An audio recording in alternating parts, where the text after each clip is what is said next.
Hey, good afternoon, everyone.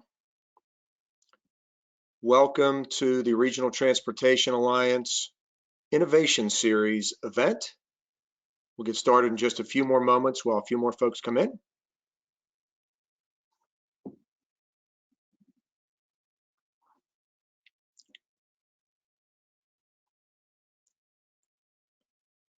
Okay, we'll go ahead and get started now. Hi, I'm Joe Milazzo. I'm with the Regional Transportation Alliance. RTA is the voice of the regional business community on transportation. And welcome to the first of 2 days of our Innovations and Solutions series event. I will tell you right at the beginning, this webinar for today and also tomorrow is going to be recorded, and you'll be able to download this at the website you see on your screen, letsgetmoving.org/INNOVSeries. That's INNOVSERIES. We're also going to be using social media. We encourage you to do that as well. At RTA Triangle is the tag for us. And then the hashtag for today and tomorrow, the same for both, is hashtag RTA InnovSeries. RTA is the voice of the regional business community on transportation. We are delighted to have this event in concert with the Research Triangle Clean Tech Cluster. You'll hear from Emmett Owens in just a moment. And then also from North Carolina DOT, a longstanding partner with the business community. RTA has a number of investors. I'm just going to pause there so you can see those. Those are our gold investors. They're part of our leadership team. And we'll just pause for just a second so you can see those great companies and members of our community.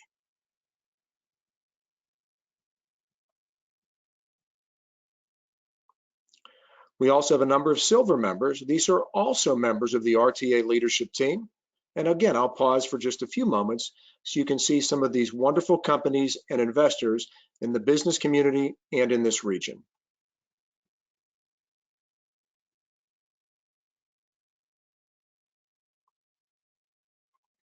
And again, this is recorded, so you'll be able to see those later. You can also see these names and the ones in the next panel on letsgetmoving.org/membership. We have a number of senior regional partners today, as we have every day as partners with the regional business community. And at the bottom of your screen, you'll also see our RTA bronze members. And we'll pause for just a second for those. Today's webinar, along with tomorrow, is brought to you by the RTA leadership team and the entire membership of the Regional Transportation Alliance, the voice of the regional business community on transportation. At this time, it's my pleasure to introduce Ms. Maeve Gardner. She is the chair of the Regional Transportation Alliance, and she's with GlaxoSmithKline. Maeve, I will welcome you, and I know we'll transfer the camera over to you now.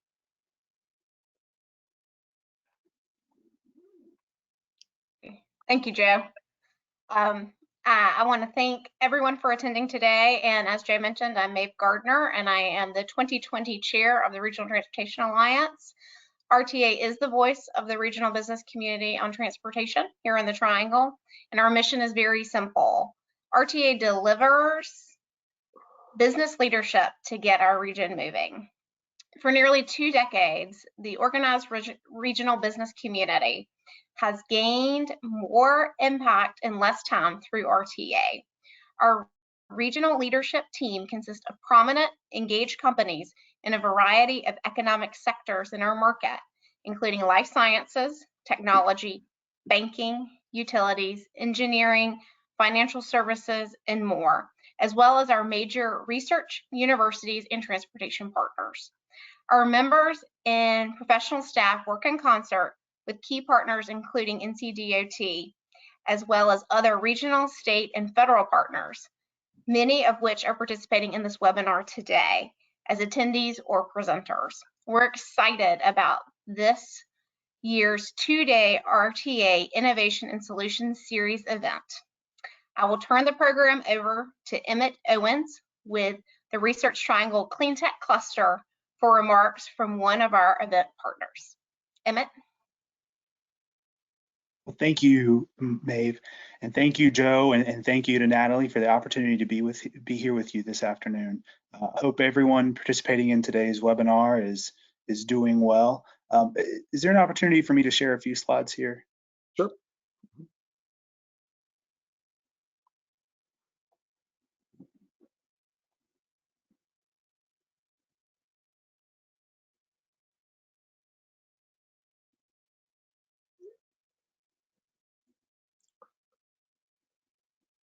Trying to figure out how to get the ball. Sorry.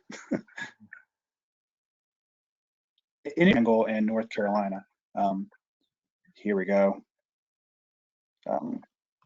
So bear with us for technical changes. We wouldn't be here without many of our members, like Cisco, ABB, and RTI International, who are really driving some of the innovation that's occurring in the transportation sector. I encourage you to check out our website at researchtrianglecleantech.org to learn more. Again, many of these companies are innovating in the transportation sector. I also want to let you all know about a 3-year grant that the Cleantech Cluster is a part of to create the North Carolina Cleantech Corridor along with our partner Jules, which is based out of Charlotte. And so you can check out our website at nccleantechcorridor.org to learn more. And we also invite you to participate in several upcoming events that we have coming in the next few weeks. So thank you so much again for the opportunity to partner with you all. And I'll pass the ball back over right now.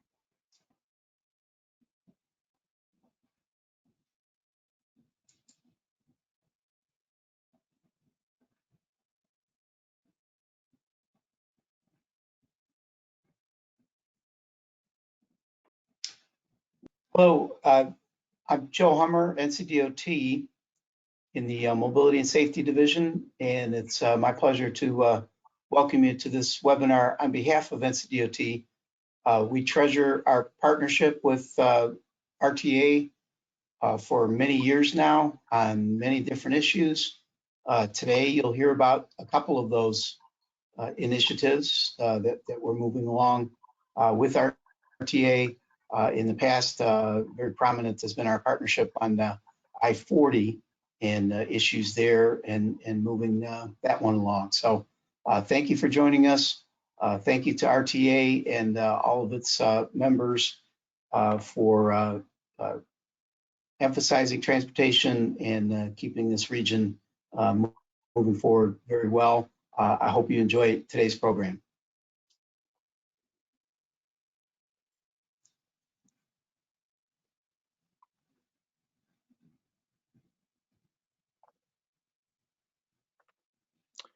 Joe, thanks very much. And thank you to each of our partners. We are excited to work with you today, tomorrow, and ongoing for the success of this market and for mobility in this market. At this time, we're going to go ahead and get moving on the actual webinar session. And so we have 3 presenters today, and I'll introduce them now.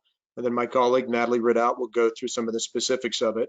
I'm going to begin, actually, even before I introduce the speakers, let me mention this for those of you who are doing this with the webinar, which hopefully is everyone. If you look to your right, you will see your dashboard. And on there, you'll see one of the gray bars horizontally will say questions.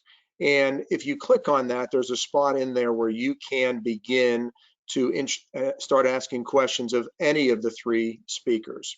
And what we'd ask you to do is, even as they're going, you don't have to worry about interrupting them because your speakers can't see those. So you're not going to be bothering them. But as you hear one of the speakers offer some of their remarks or their perspectives, feel free to go ahead and pose a question now. We will not get to all of them, I don't think, but we will do our very best to get to as many as we can.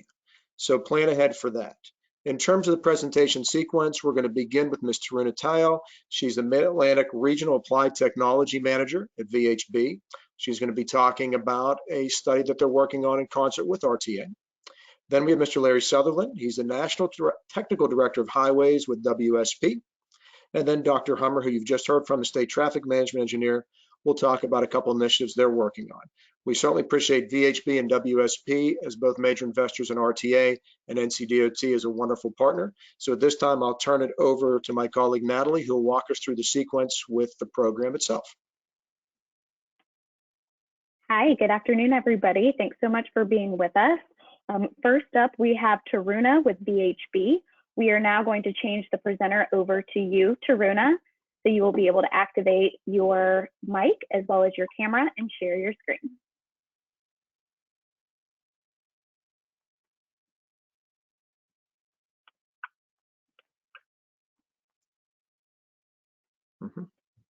Great. Taruna, if you'll activate your webcam, I'll deactivate mine, and we're pleased to welcome you to present at today's series.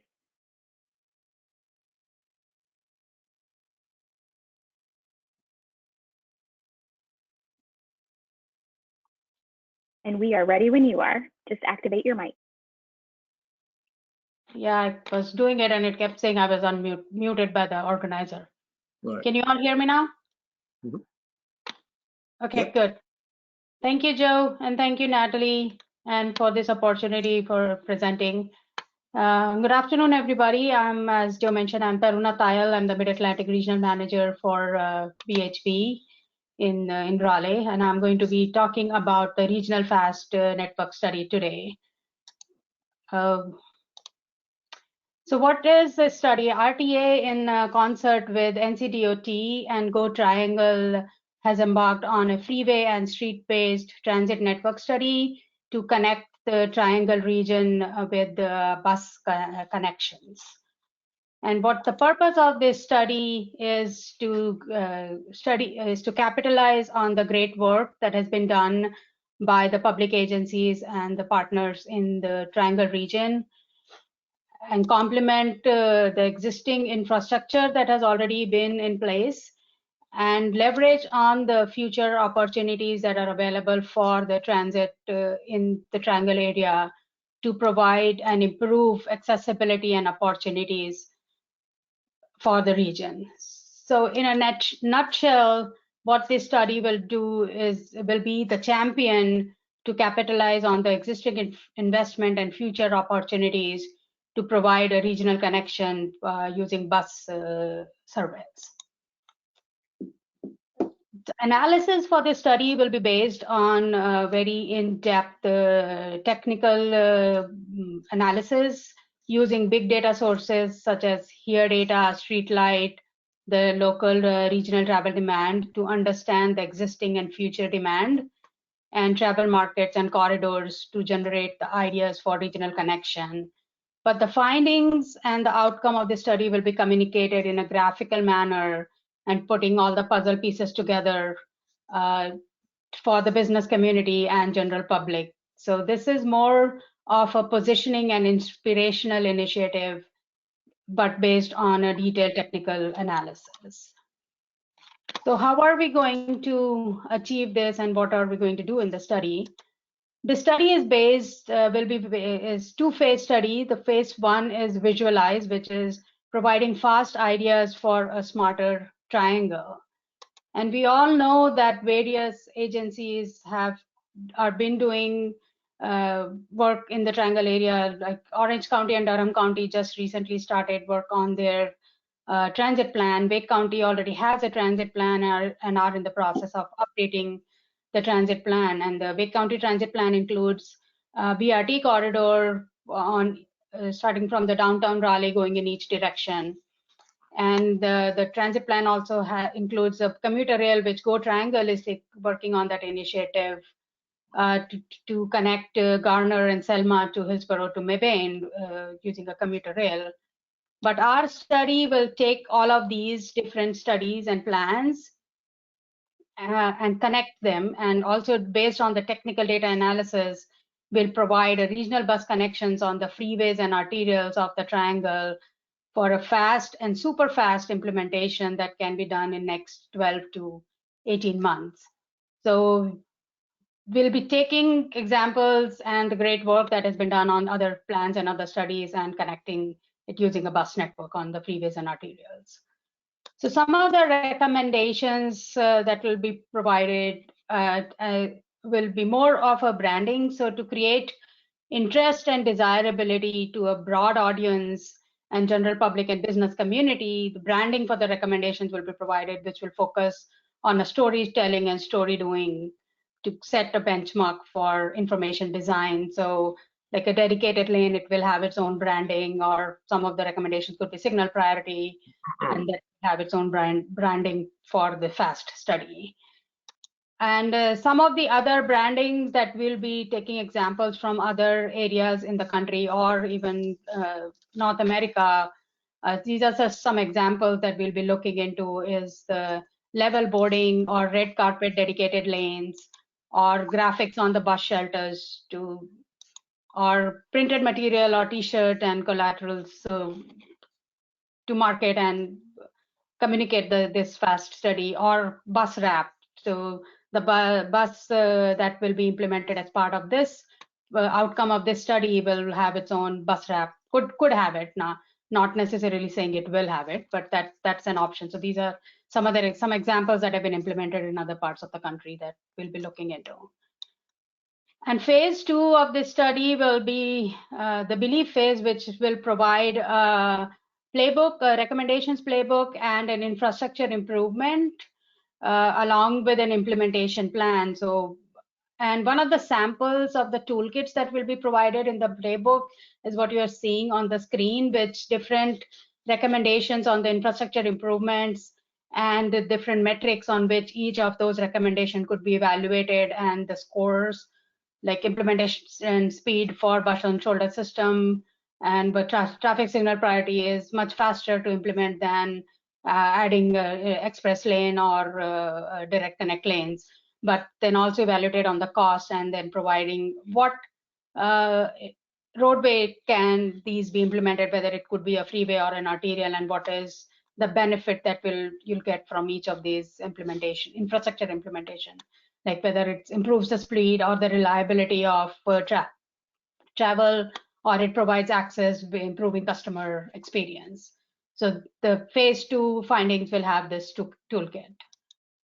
So since I mentioned that the study is a fast and super fast recommendations, the schedule for this study is also very fast and super fast.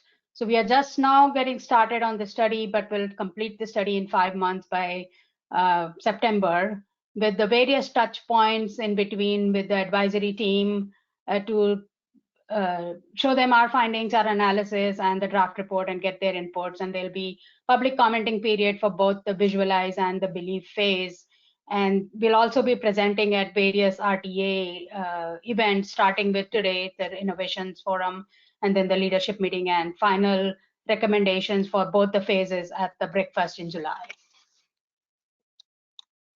So how will we measure the success for this study, and what means for the success for this study? The study will not be successful unless it all depends on all of us, collectively. So we all, as a business community, transit partners, elected leaders, and public, will have to visualize, believe, and embrace the recommendations that are provided as the scalable and interconnected regional transit network. And by scalable, I mean that if there is a recommendation, that super fast recommendation provided for one corridor to be implemented in the next 18 months, it should be able to expand it to other corridors or other parts of the states even. So that's what we'll have to make sure that we all embrace it and believe in the recommendation that will be provided. And that's all I have, and thank you, and back to Joe and Natalie.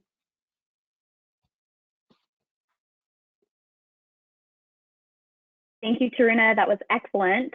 At this time, we are going to transition over to Larry Sutherland with WSP for his presentation. I will go ahead and transfer over the presenter option for you, Larry. Taruna, you'll turn off your camera. Larry, we can see you. Let's see if we can hear you. Hello? We can hear you now. All right, if you'll go ahead and pull up your presentation, we will be ready to roll when you are. Looks great. Take it away, Larry. Hi, thank you, Natalie. My presentation is on new concepts and designs for assessing managed lanes.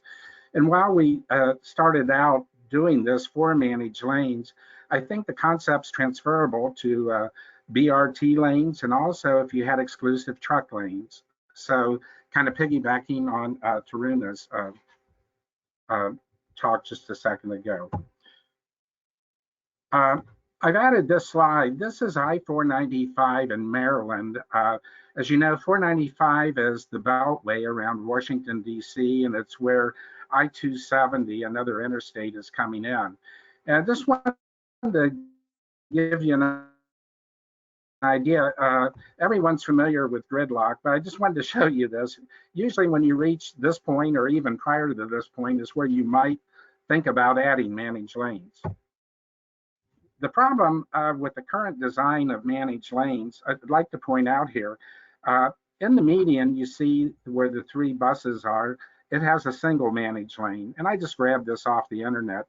The cross sections of managed lanes vary. Usually, typically, I think there are 2 or more lanes. In certain cases, you see 1. But typically they have a left shoulder, there's the managed lanes, and they have a right shoulder. And usually there's a barrier separating them from the general purpose lanes. And even the general purpose lanes usually have a left shoulder. The problem is, if you look at the left side of the bridge, underneath the bridge, you can see there's an entrance ramp coming in from a loop ramp.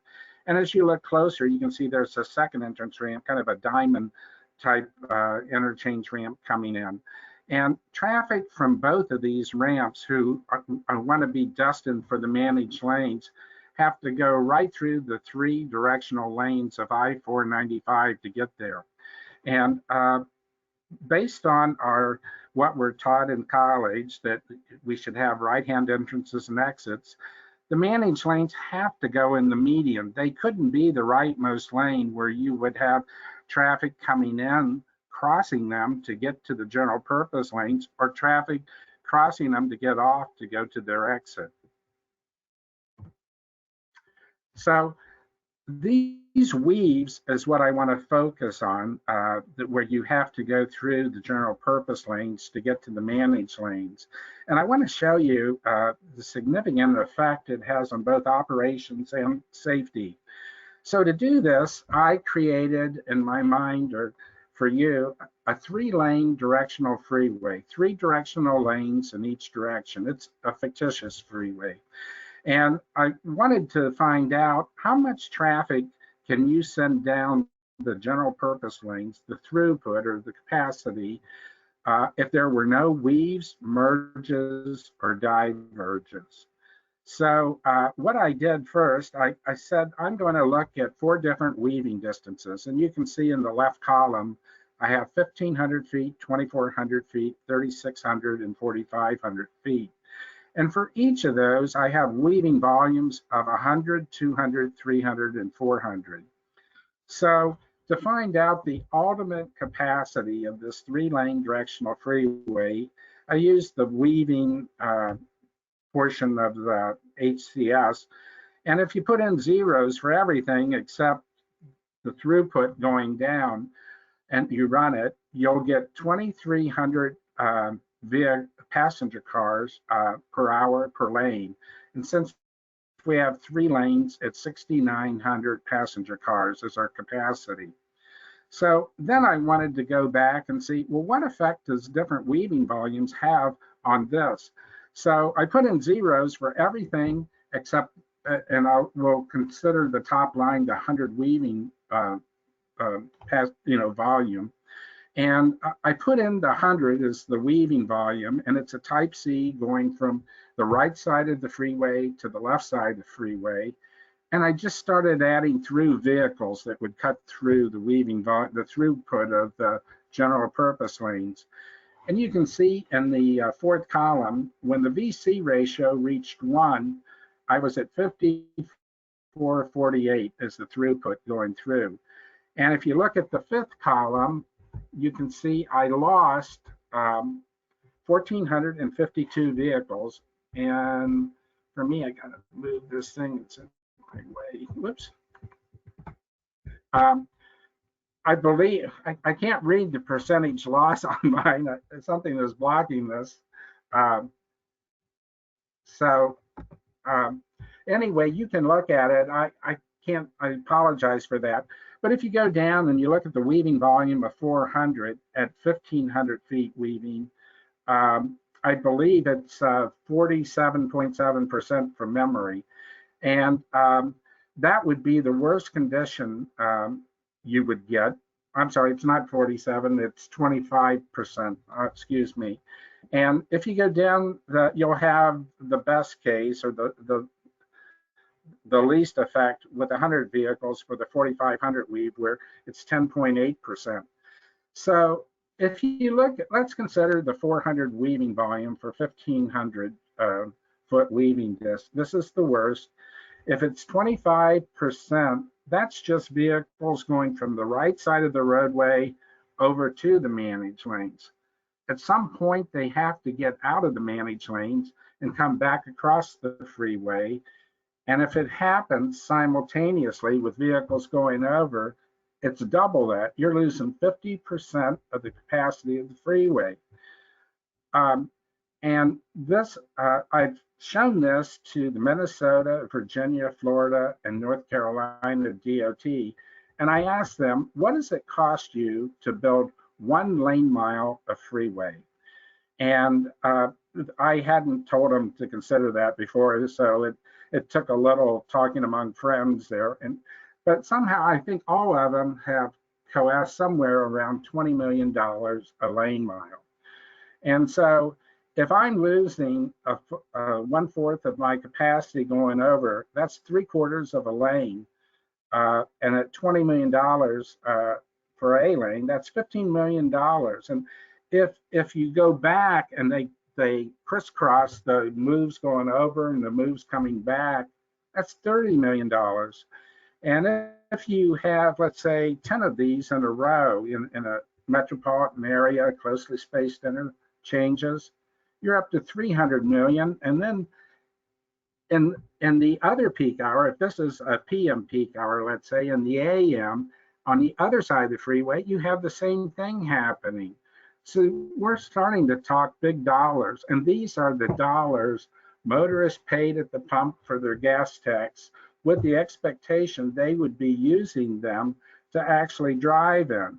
And if you want to look at this another way, even the weaving volume of 100 up with the distance, a weaving distance of 1,500 feet, if you look at the lost throughput, 1452, just to send one vehicle over to the managed lanes, you lose the ability to send 14.5 vehicles downstream. And that's just getting from the right to the left. The whole idea of the managed lanes was to provide added throughput for the general purpose lanes, not to take away from them. But let me go on. I'd like to also show you, come on, move.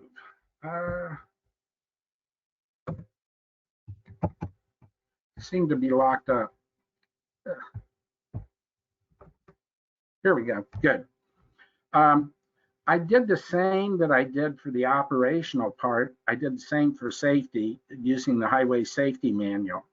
And if you look over on the left column, I have the same weaving distances I did under operations. And under the second column, I have the same weaving volumes. So if you look at, if you look at 100 weaving vehicles and a weaving distance of 1,500 feet with no weave, I got 16.3 crashes a year. And these are total crashes from deaths to property damage. And when I wove the 100 vehicles across, I got 22 crashes per year, an increase of 35%. Well, like the operations, go down and look at 400 weaving vehicles in the 1,500 foot weaving distance, and you can see I'm at 47.7% increase in crashes. And down at the bottom, the 100 vehicles in the 4,500 feet, which gives you the least additional crashes, I'm still at 19.8%. And that was just going from the right to the left. We would expect them to double as the vehicles, the same vehicles, come back to the right to get off. And go on here. So the idea is to get rid of the weaves. It's the weaves that's causing this loss of capacity that I'm talking about and the increase in crashes. This is a slide of I-495 in Virginia. And Virginia is a pretty progressive DOT, and they've caught on to what the weaves do. And so here's one of their attempts on how to get rid of the weaves. You can see the ramp in the upper left-hand corner, and it's coming out of the managed lane. They've got a curved ramp that flies over the general purpose lanes to an intersection on the crossroad. This is an expensive ramp. This is an expensive ramp, and you can also see it's got a bridge bin in it, which really makes it expensive. If this had been a diamond interchange, it couldn't have come to that point. That ramp would have had to come to the center of bridge and formed a third intersection. And there it would have been very difficult to time the signals. They would have been 3 phases. Could you even have stored the cues between them? So I'll go on. This is also a slide showing 495 in Virginia. And you can see in the middle of the Crossroad Bridge, there's a ramp going down to your lower right. And it's a 2-way ramp. And people can come up out of the managed lanes to the crossroad or go from the crossroad down to them. But again, if this would have been a diamond interchange, we would have had 3 intersections and it would have been hard to phase and time the signals. So here's what we've come up with. In here, you can see I have a managed lane on the right. You can kind of see the diamond lane, and we just drew it with 1 managed lane. And if you go up to the bridge at the interchange and go over to the left side, you can see there's an on-ramp coming back down. And this one is a 2-lane on-ramp. It has to be a multi-lane on-ramp. But as it comes down, the lane on the left splits to the left, and it can merge in with traffic in the general purpose lanes. And the ramp on the right splits to the right, and it can merge in with the managed lanes. And then there's concrete barrier all the way down to the next interchange, so there can be no weaving between the managed lanes and the general purpose. In the opposite direction, you can see an off-ramp out of the right lane of the general purpose lanes. It sends off a decel lane to form a ramp.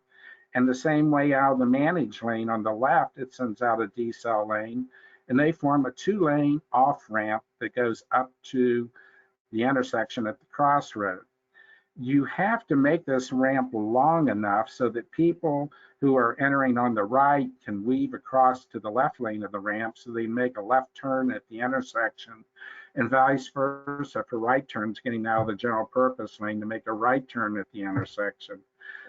But other than that, this can operate as any kind of a diamond. This can be a traditional diamond, it can be a tight diamond, it can be a spooey, it can be a diverging diamond, or anything else in between. And here it may be a good idea of why we put the managed lane on the right. As you can see, the general purpose lanes completely go over and fill up the median. There is no room left to add additional lanes in the median.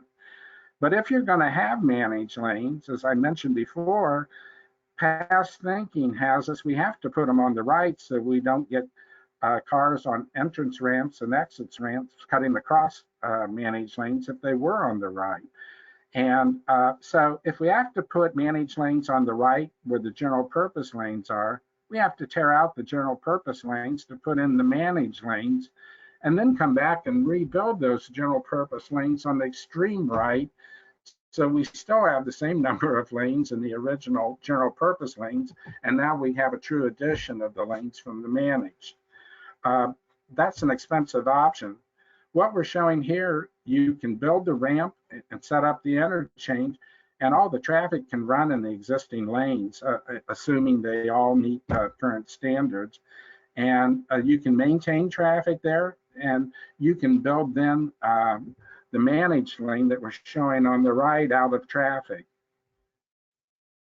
Another example of this is if you have the room and you want to put the managed lanes in the median, nothing prevents us from doing that either. Here I'm showing a diverging diamond that's been modified.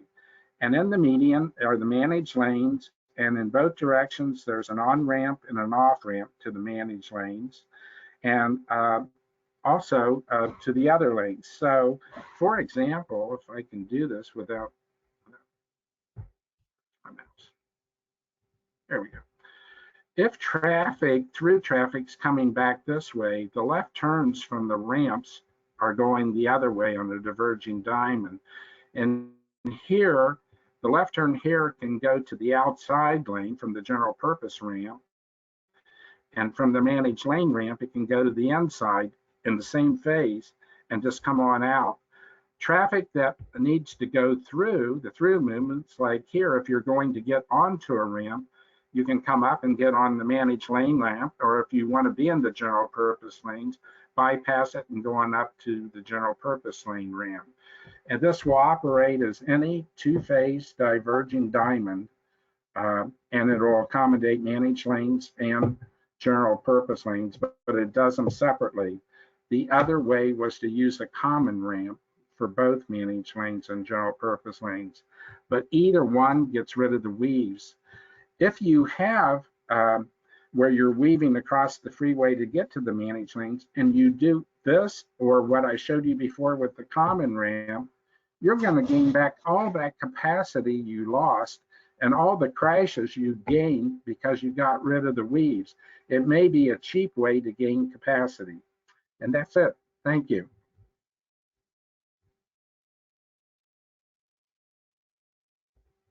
Thank you, Larry, and excellent timing, if I may say.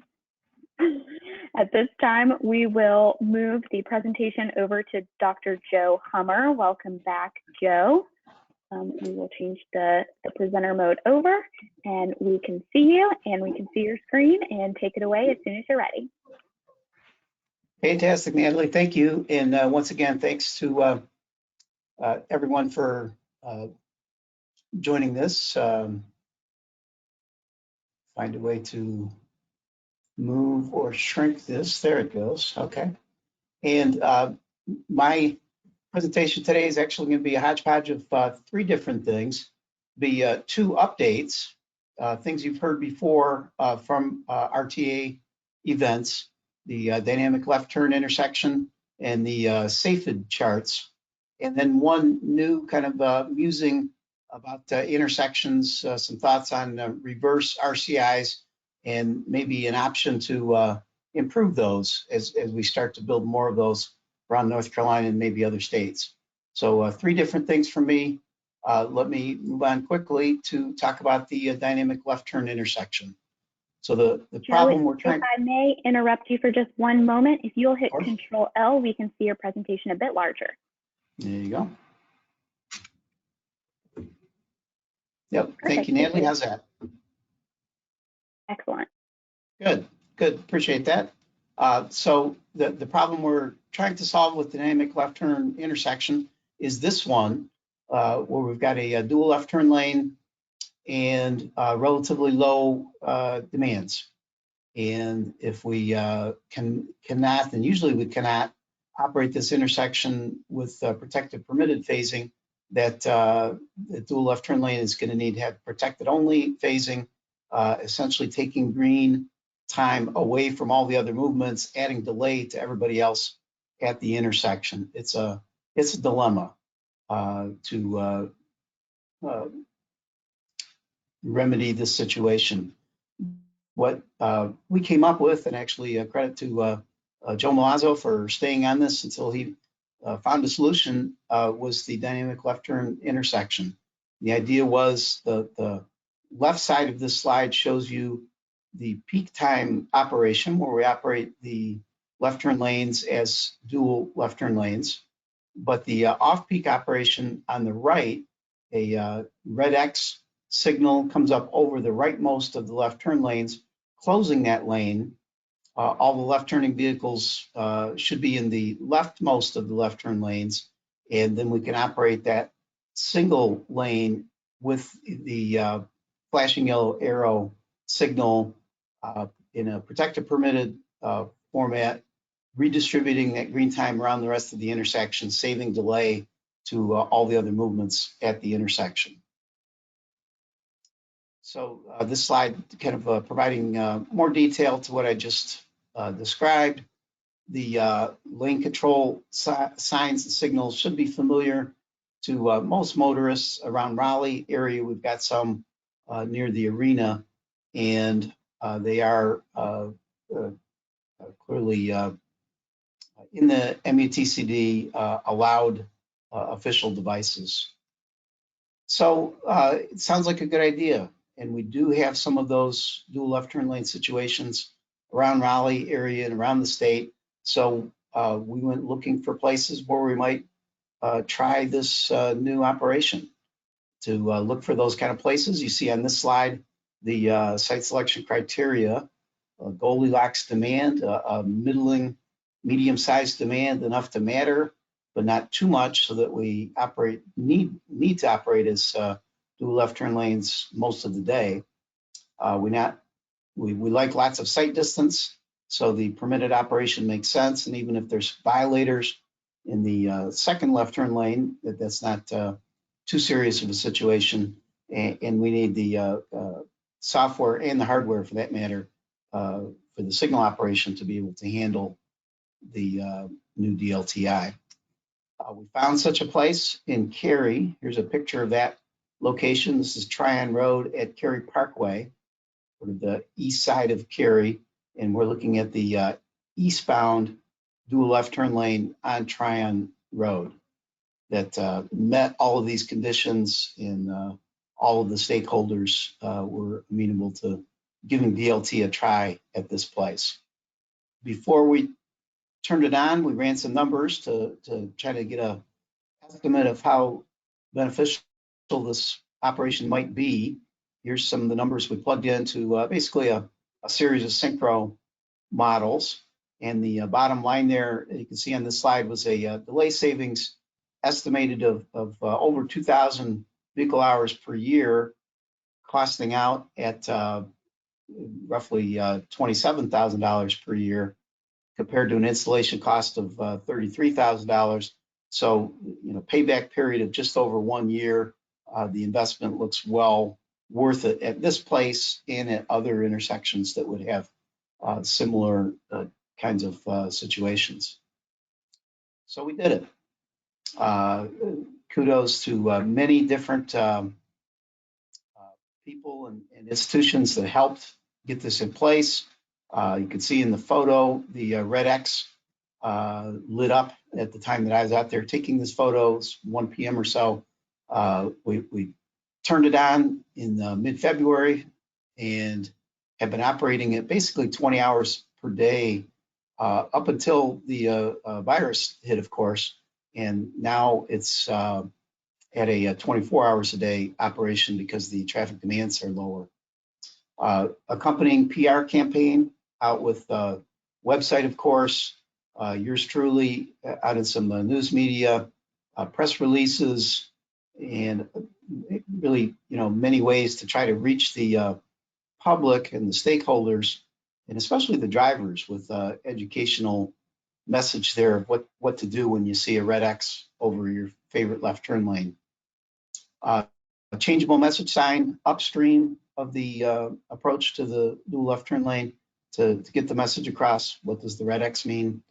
And then some additional work in Cary by the town to reconfigure their camera system, so we all can have fun watching the DLTI operation.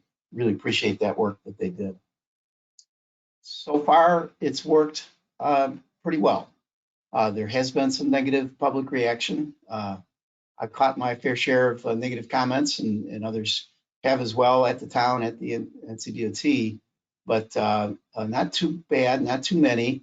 And our leadership at the town and at the state levels have both held steady and allowed us to proceed with the test. We think we're getting compliance levels. The slide says around 80%. That might be a little low with now we're 2 months into the test, and might be edging up 85% or so on average. The times I've been out there to watch it, I'd say basically 1 vehicle per cycle violating when the red X is on, still in the rightmost left turn lane. But for the most part, most drivers are complying, and when the red X is lit, they are not in the right turn lane. And here's an example pulled from the town's cameras of a couple of drivers who didn't get the message. We're not sure what's going on. Are they clueless? Do they really not know what a red X means? Are they somehow not seeing the red X? Are they willfully Do they see it? Do they understand it and they don't care? We're not sure. Kind of would like to find that out. It's difficult to do. But there still are violators, but again, not too many. And we sure appreciate this. This is a shot that I took on a trip out there. And what do we got here? 8 vehicles lining up in the leftmost left turn lane as they should, with no violators in the rightmost left turn lane. So good going to these folks. What have we learned already in a couple months? Actually, quite a lot for the first in the world DLTI. One of the messages is that we need to understand and get people to understand the expected benefit. Why are we doing this? I did not do a good enough job of that, and we all did not, of what the expected benefit was, how many vehicle hours of delay, and how do we save that delay. We have added a sign to explain what the red X means for those people who did not know what that meant.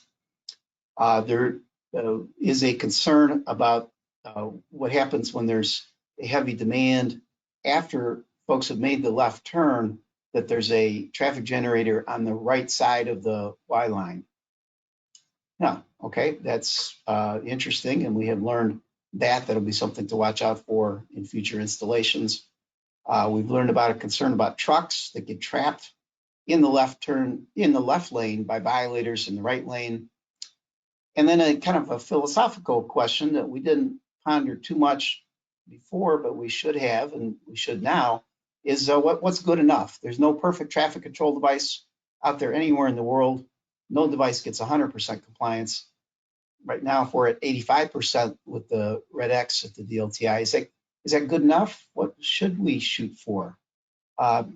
That's bordering on philosophy. If you have some ideas, we'd sure like to hear those. Where we should be targeting. Down the road, we've got an after study that will be completed once the COVID has run its course and the traffic demands are back up to normal levels. So hopefully we'll get after data sooner than later.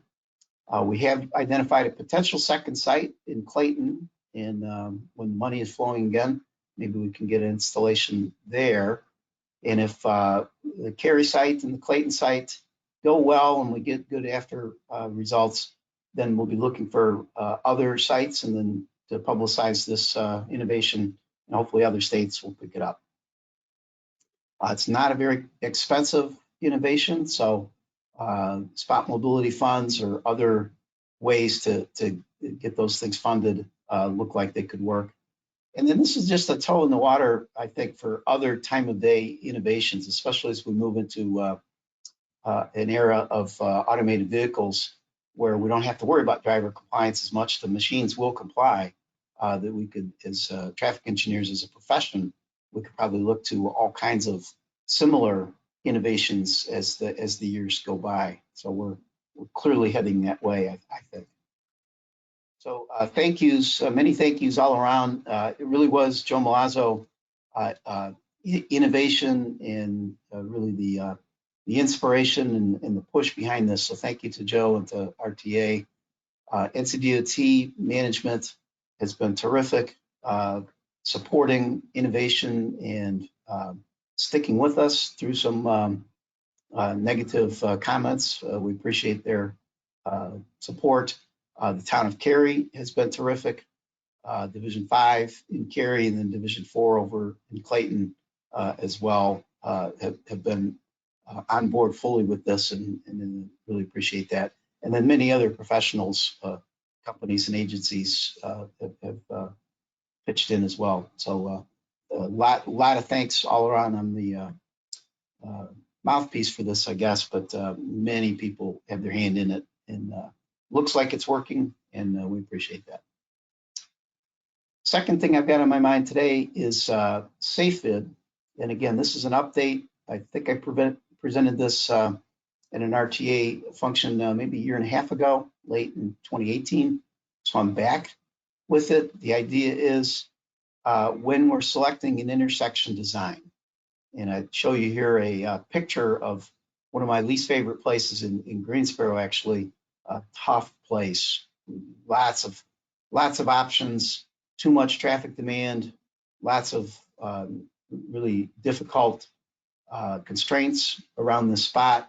And with the real question here, you know, what's the intersection design that we should choose for this spot and for others like it? We've got good models to do travel times and traffic impacts, but shouldn't safety be up in the selection criteria somewhere?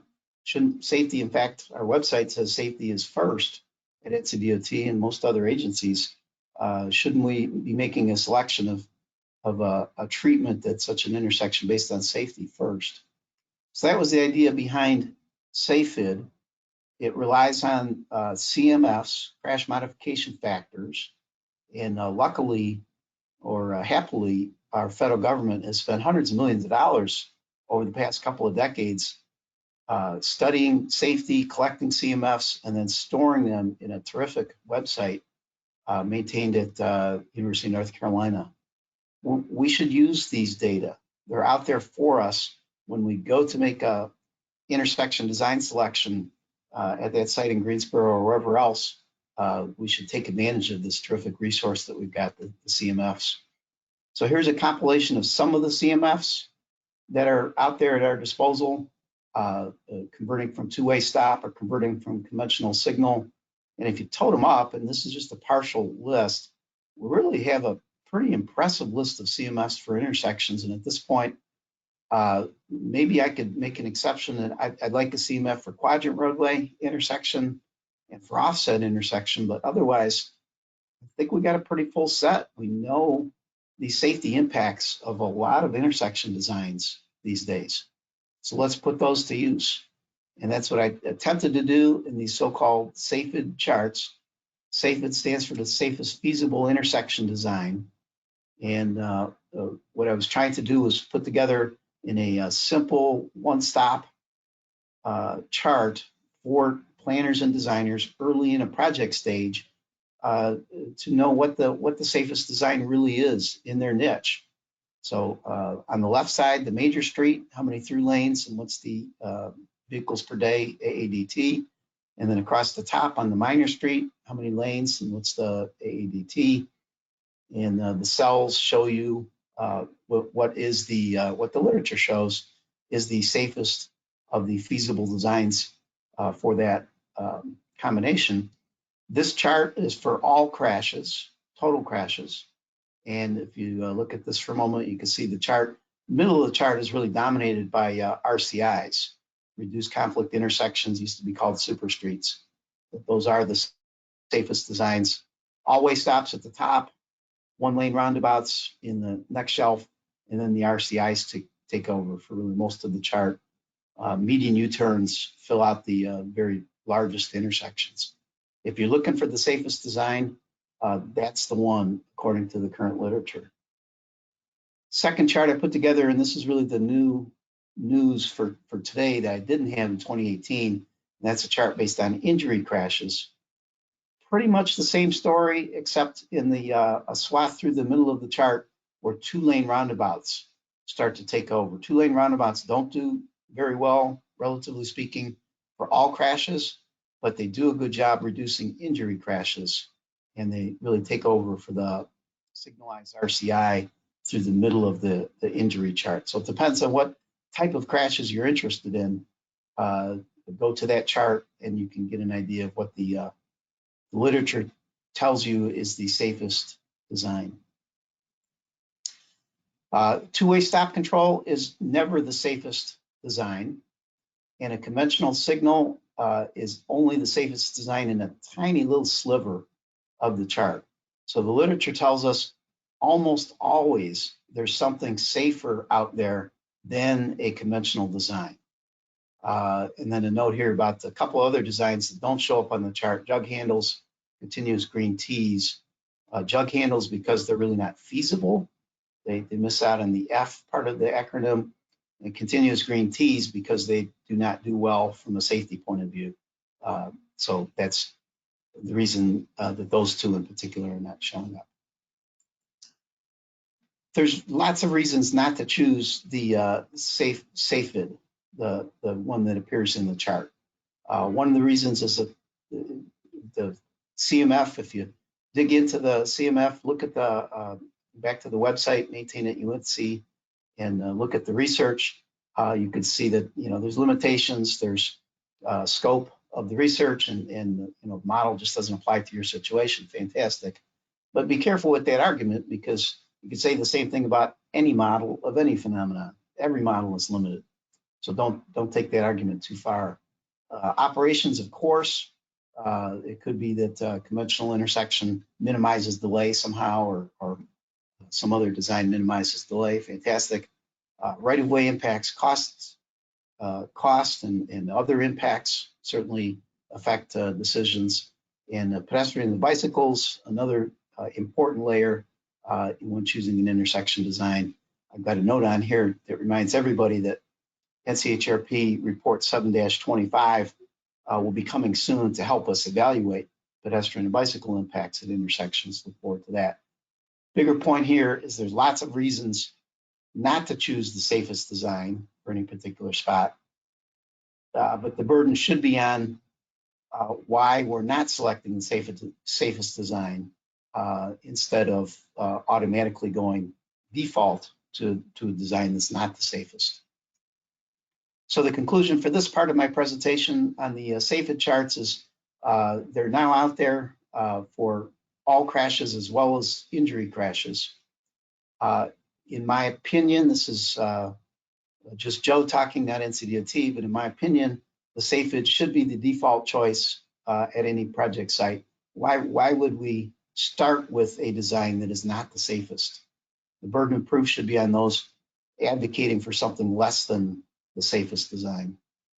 And the paper that supports these charts should appear in the next version of the ITE journal about a month from now. So look forward to that.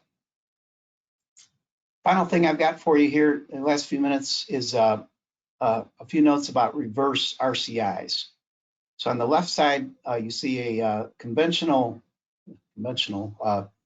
RCI, what we used to call a super street. That's out of Holly Springs, North Carolina. RCI reroutes the left turns and the through movements from the side street. On the right side of the image, you see a reverse RCI, and a reverse RCI reroutes the left turns from the major street and the through movements from the minor street.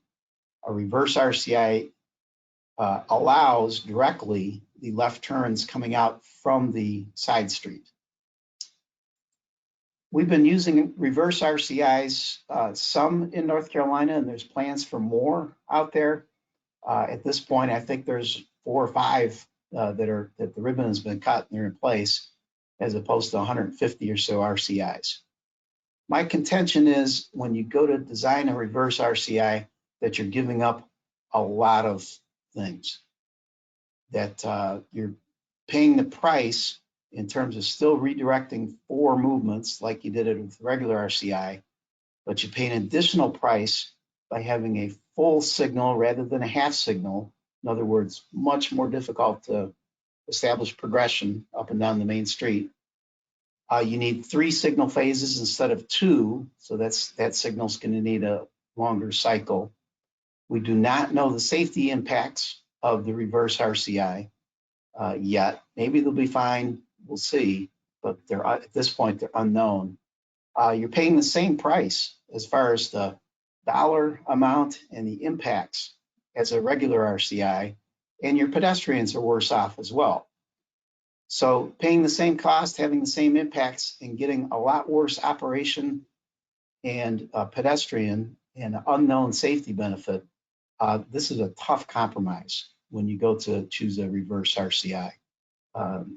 So let's maybe see if we can do better. What I'm proposing today is a design called a partial median U-turn. The sketch at the top of the slide and a picture of the one I know of in the world that's been opened, and it's in Boise, Idaho, State Street at 36th Street in Boise, Idaho. The idea behind the partial median U-turn is we only have to redirect 2 movements. It's only the main street lefts that get redirected. All of the movements from the side street remain direct, lefts, throughs, and rights from the side street. The dashed lines on the image show you where the pedestrians would go and show you that the pedestrians are not redirected either, as they are at a reverse RCI. I think we get a better deal if we use a partial median U-turn as opposed to a reverse RCI. It's still a full signal, it's still at 3 phases, but we're only redirecting 2 movements instead of 4. Same impacts, we still got to build the 2 bulb outs as the RCI or the reverse RCI. And our pedestrians actually score much better on the 20 flags analysis as rendered by NCHRP 7-25. Their score is even better than the regular RCI and certainly better than the reverse RCI. So we still, this is not a design that's as good as an RCI, but it looks like, at least at first glance, that it is superior to the reverse RCI with the same costs and the same impacts. So that's my main message today on this design. Run the numbers out for capacity. My example here is US 15501 in Chapel Hill, 15501 in Elliott Road. Everything beats conventional. That's not hard to do. But you can see the partial median U-turn is actually coming in from a capacity point of view in this example, the same as the RCI and a smidge better than the reverse RCI. So we're not really giving up anything in that regard as well. I think that there are other examples in this sort of niche, which you might call the 3-phase intersection design niche. The picture here, I'm showing what we call a Maryland left. There's a couple in the state. The picture is one in Charlotte. Maryland left redirects the side street through movements. I previously published on a design called a 7-phase signal that redirects 1 side street through movement. There's other potentials out there to redirect 2 side street through movements, but on the same side of the side street, a left and an adjacent through. So there's other designs that sort of compete in the same niche. But as I kick the tires around a little bit on this median U-turn, partial median U-turn, I'm liking it better and better. If you are out there on a project team thinking about a reverse RCI, please give the median U-turn, a partial median U-turn, a passing thought. It looks like it costs the same and does a better job on several different parameters. Will the drivers understand it? Who knows? We need to go out to Boise and watch that one work, I guess. And we do need more research in several different aspects of the partial median U-turn. But I think Boise might be onto something that we could take a lesson. So those are my pitches for today. Dynamic left turn intersection, the SAFED charts, and then the partial median U-turn. And I am always happy to talk intersections and interchanges. I appreciate the chance to do that with you here today and look forward to a little bit of Q&A now. Thanks a lot. Great. Thank you, Dr. Hummer. And as a reminder, all of the slides will be posted on our website as well as the recorded webinar. So at this time, we are going to transition over to Joe Milazzo, who is going to lead us in the Q&A. Thanks to everyone who has submitted questions already. We've been compiling some of those, and please continue to send those. I'm monitoring the question box, so please keep sending them our way. At this time, Joe, go ahead and activate yourself. I believe you are authorized to share. That sounds good. Well, Natalie, thank you very much. And even though they can't hear us, let's hear it verbally. Let's give thanks for all of our presenters. So everybody applaud from your bedrooms or your offices or wherever you are. And I'm going to go straight through them. We'll go through the way we're going to do the Q&A. We've got, what time is it now? It's like 3:08. We are going to be done on time as mentioned previously. We will be done by 3:30. What we are doing is we've monitored the questions that you have provided. And we're going to go through them. And so what we're going to ask each of our presenters to do when they receive them, just so we can get through them, give a fairly short answer. It doesn't have to be 1 sentence, but it should be within about a minute or so. And we'll go from there. And I'll just go rotate around the horn here. So I'm going to begin back with Taruna. And Taruna, your first question comes from Scott Levitan with the Research Triangle Park Foundation, one of our RTA Omnia Gold members. And he asked a question about why there was no direct connection considered between Chapel Hill and RTP in that initial graphic. And of course, that was just an initial representation. I'll ask Natalie this: is there a way to quickly show that graphical representation just so everybody can see what we were talking about? What's the most efficient way of doing that, Natalie? If you'll give me 1 second, I'll change the presenter over to Taruna. And Taruna, if you don't mind pulling up that slide for us to view. It's the map slide. You've got it. So as Joe mentioned, this is just a very initial graphic, and it's nothing to do with these are the connections that we are looking at. This is but just showing what all studies we are connecting, and but also emphasizing that we will be connecting RTP and RDU airport as part of this study. So we haven't done our analysis yet, so we don't know where the connections are going to be, but Chapel Hill is definitely part of the area we are considering for providing connection to. That's perfect. Great question. Great response. And Scott, great question from you as well. And there'll be more of this as we progress through this year. Taruna, thank you for that. And so we'll go to the next one. And Taruna, you can deactivate your camera for just a second. This question here is for Larry, actually. And so I want to go about that. And Larry, good job in presentation. And thank you for greeting us from Ohio. And so he wanted to, this is a question from Robert Franklin. He's with Sewell Motor Express, one of our RTA members. He was asking what the difference of managed lanes only on the right shoulder. He noted there still would be some capacity issues with weaving, but perhaps only across one lane for most on-ramps. So just a little more about the difference with managed lanes only on the right shoulder, particularly as it relates to weaving. Well, if people want to be in the managed lanes, because you can go faster and you can get home or to wherever you're going quicker. But if you have traffic cutting across your lane, it's going to slow you. You know, there's going to be misses and close calls, and you'd really like to be protected and be able to go fast. That's why you're willing to pay an extra amount to drive in it. On the right shoulder, the managed lane, it would do a couple of things. It makes your accel and decel lanes shorter because part of the shoulder is the accel and decel lanes also. So it could cause operational problems, but also some safety related problems. Okay, that's good. Very good response. And thank you for that. If you'll deactivate your camera, we'll go to the next question we have. And this question here is for Joe Hummer. And so this question is from another one of our RTA leadership members. This is from Stacy Phillips over at Kimley Horn. And she asked the question, why dynamic left turns versus dual protected permissive with time of day? She said that's already in place in a few locations in North Carolina, might be more intuitive to drivers.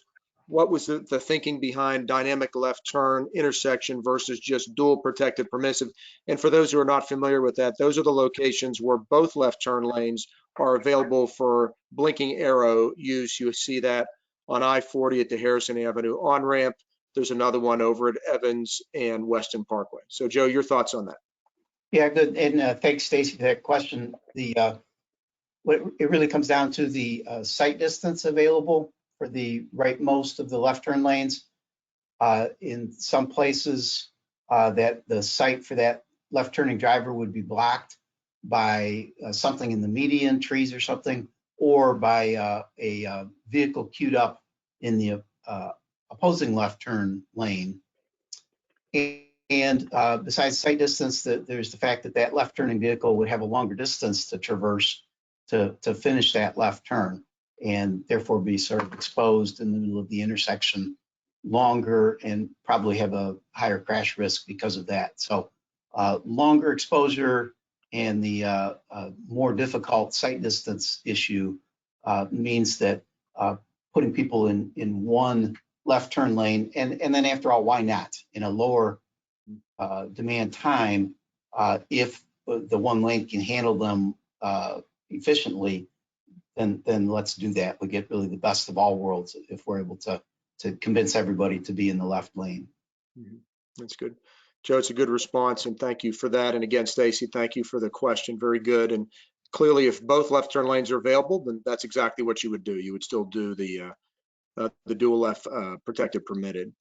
We have a comment and a question from another participant. The comment is from Scott Pfister with the Department of Environmental Quality, saying the presenters have showed that this intersection of data, safety, and environmental benefits is believable and be weavable, depending on what we're talking about with the work that Larry did. So I thought that was very good comment. So Scott, thank you. And then the question he had is how is this work, or is this work and data being communicated to the NCDEQ Energy Office staff in relationship to the Clean Energy Plan? And his point was, even if every vehicle could be electric tomorrow, the infrastructure would still need to be optimized as well. And I think in some ways this could be responded to by any of our speakers today. So if you'll all activate your cameras for just a second, but he's asking again, how is this work, or is this work, or could this work be communicated to the Department of Environmental Quality Energy Office and related to the Clean Energy Plan? And I think he's referring to improved operational benefits, reduced delaying and idling, I think. So maybe we start with you, Joe Hummer, and then we'll see if others want to weigh in. I hope others can weigh in, because I really don't know the answer to that.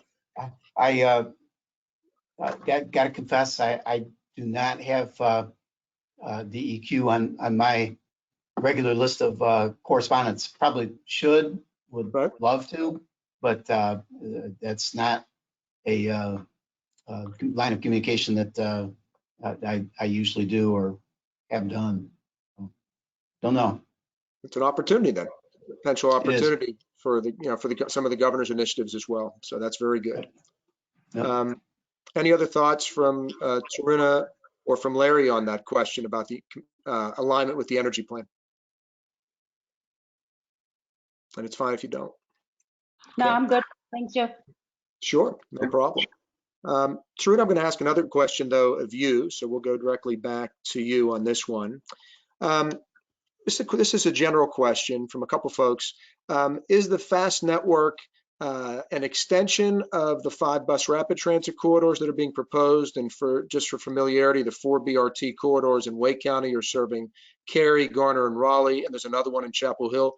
Is this an extension of that? Do you think is it more than that? What are your thoughts on it? No, it will not be it could be an extension for that, or it could be more than the BRT or different corridors, or just providing connection and accessibility to the BRT corridors that are being studied.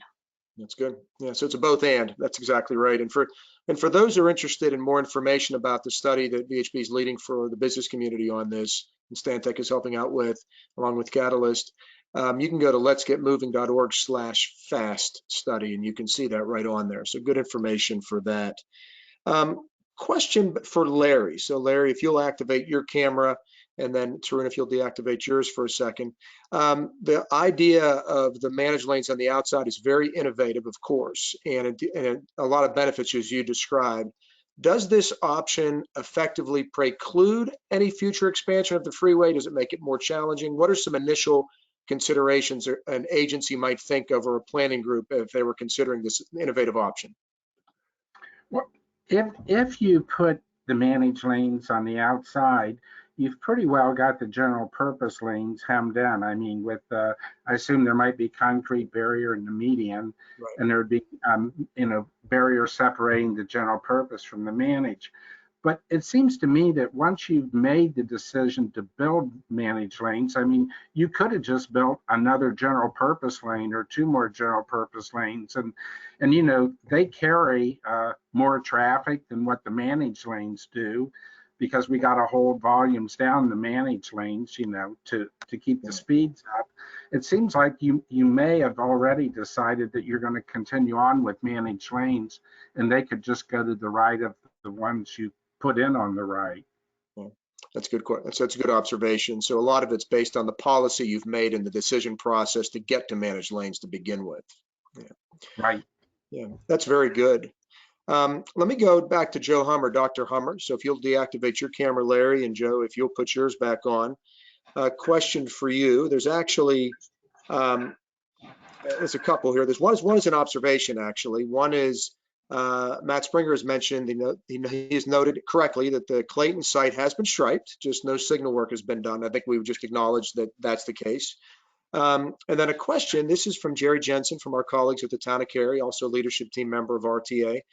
He wanted to know if you have any initial observations directly or indirectly about lessons learned from a police enforcement standpoint. Any initial observations there, or too soon to tell? Not much. I would be interested in a bigger conversation on that with police or the leadership in the town. I think the observation is that this is we're walking a bit of a tightrope here. We want to get people to voluntarily comply, but we don't want to be heavy-handed with the enforcement of this and get our drivers and our stakeholders mad at us. We're trying to save people time, but at some point, a heavy-handed enforcement approach would backfire, I think. So trying to find a balance there, but the real hope is that the people would voluntarily comply, realize it's in everybody's best interest if you're over in the left lane when the red X signal is lit. So don't want to be too heavy with the enforcement, I think. Right, that's a good observation on that. And you also mentioned, just for, again, this is the benefit of all of our attendees today, that of course the primary benefit of closing the one lane is so we can flash the arrow. And so that's important for everybody to know that. And we're going to continue to push that from the business community standpoint as well. So if you'll turn your camera off, I'll go back to Taruna for one more as well. And so I thank you for that. Let me pull up my screen back this way. There we go. And Taruna, this is a question. Again, it's a more of a broader question. Do you think obviously it's very soon, but do you believe the FAST network, which stands for Freeway and Street-Based Transit Network, do you think this will resonate with the business community and the broader community? What are your thinkings on that as you've begun your preparations in concert with the members of your team? Thanks, Joe. Yeah, I definitely believe that this will resonate with the business community, because I believe that the business community is always looking for ways to attract talent and retain key talent. And as you guys retained us, VHB, to work on this study, so this will, that already started that, but then advancing a frequent and regional enhanced transit system will go a long way towards attracting key talent and keeping them, so retaining them. Well, and also bringing the community together. So yeah, definitely. Well, I appreciate you saying that, Tarun, and we appreciate the partnership with you all. Certainly, all of us know that mobility is a key employee satisfaction issue, or there would not be an RTA. So we appreciate that very, very much. Larry, one more question back for you. So if we'll activate your camera, and Tarun, if you'll deactivate yours, we'll go through that. Overall thoughts on the costs of the, again, very innovative design. Overall, either rough sense of the costs or related to that, situations where an outside managed lane is more or less likely to be viable? I think it all depends what you have to start with. If your median is already full of lanes, general purpose lanes, to me, it doesn't make sense to come in and tear some of those lanes out because they have a different cross section than what the managed lanes have. It makes sense to me to just leave them, especially if they meet current standards and they're in decent shape. Why not put the managed lanes on the right? And what we're really pushing is basically two parallel freeways, one for managed lanes and one for general purpose, that share either a common ramp or share a common interchange. And so to me, you can go through both options, put the managed lanes in the median. If you've got some median open, look at the cost and come back and do a comparative one with the managed lanes on the right. And when you look at bridges and everything together, pick the cheapest one, because basically you're going to end up just with two parallel freeways. Right next to each other. That's exactly right. Well, certainly in this market, we don't have any managed lanes yet. We have a turnpike system that continues to grow, but not freeway within a freeway. So that's good guidance. Next one is for Joe Hummer, and we're probably getting close to the end of our time, but let me get this one for you. Joe, this goes back to the question or the concept of dual left turn lanes and with protected permitted. This one's with Tyler Bray with Atkins, also one of our RTA members. And he wanted to know, he said he's certainly familiar with the one in Johnston County. And hold on one second, for any presenter that is not on from video, if you'll mute you as well, that'll be good. For Tyler, from Tyler, he said he's familiar that the one at Cleveland Road in Johnston County at Highway 42, dual left turn lanes, dual protected permitted. Question he had was, what is the criteria for keeping both left turn lanes open all day? Is there a big enough demand change between peak and off peak where that would come in? And again, by corollary, how does that relate to a DLTI situation where you might manage it some ways and not others? Yeah, that's a good question. Thank you, Tyler, for that. We've kind of closed in on that in the synchro runs that we made looking at the two current locations, the one operational in Cary and the one that we've moved along a little bit in Clayton, US 70 business. There certainly is a level of left turn demand below which it just doesn't make any sense to keep both of those left turn lanes open as protected only. And I don't have the number right here with me right now, but it's somewhere between 100 and 200 per hour. And it is basically the threshold at which that a single lane operated in a permissive fashion can process those left turns without significant delay. So anywhere below 100 or so left turns per hour, it just is not making any sense to leave that as dual protected only anymore. You're just wasting everybody's time around the intersection at that point. That's good. That's a very good observation. Again, thank you for the question. I want to thank all the folks who have offered questions today. These were terrific. We didn't get to all of them. We apologize about that. But we appreciate the participation the whole way through. And what we're going to do now is Natalie's going to share her screen, which is going to show the final slide and show a little more information about where this video is going to be available. And then we'll bring us home here because we're supposed to be done at 3:30 and we will be. And so if you look there on the screen, you can see our next event is less than 24 hours from now. It's tomorrow. It's day 2 of the Innovations and Solutions series. And again, we're going to start at the exact same time, but it will not be the same link. Just as a reminder for everyone, your email you had today, you can delete. If you've signed up for tomorrow, you need to have that second link and you need to click on that at the appropriate time. And so that'll be there for speakers, including Joshua Dobson with Cisco and Dr. Stuart Ginn with Wake Med. So we're excited about that. I also want to conclude on the screen, if you see that, the RTA breakfast is coming up in a few months. We are optimistic that through the shared efforts of everyone in the market and beyond, that we will be able to be in person for that event on July 17th at the Umstead Hotel. And a couple nice things will happen, including the good work on the Freeway and Street Network, Base Transit Network, or the FAST study. Well, some of the preliminary findings Taruna mentioned earlier, that's when public comment will begin. That's where you'll be able to see and be a part of that. In terms of other work, we appreciate you participating in today's event. Please continue to engage with the social media. You can see the social media tags right there. RTA is committed to delivering business leadership to get our region moving faster. Again, the webinars will be posted when done with both at the site you see on the page. I'll pause now to see if Natalie has any final things that we have not mentioned that she feels we need to do from a housekeeping standpoint.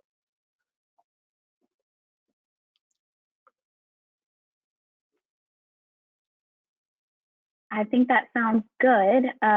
Thank you for the opportunity and thanks for everybody for bearing with us. Sorry, I'm getting myself mixed up with my own shared screen now, but really appreciate everyone bearing with us with the technology change.